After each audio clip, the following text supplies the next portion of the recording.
barmağı var, ballan şirin sözleri var. Yakımlı bilbilli sesi eridir yürekleri, nezik bakışı.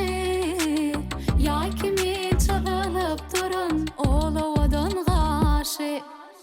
Nece tarif etsen alır bu dilleri, yerde bir uç yigidin göynün bebeği.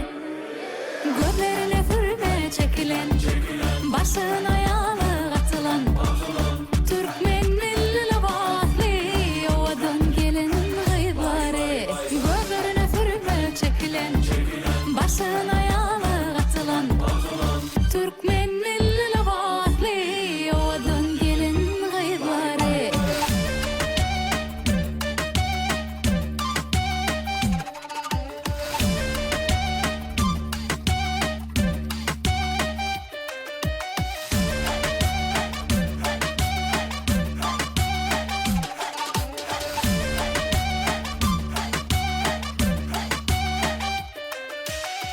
Eridir yürekleri, nezik bakışı.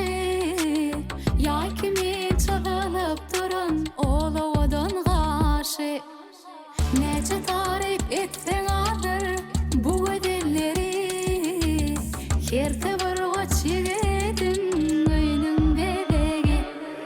Gözlerine sürme çekilen, başın ayağı atılan, Türkmen milli levazlı oğadan gelin gıybari. Gözlerine sürme çekilen, başın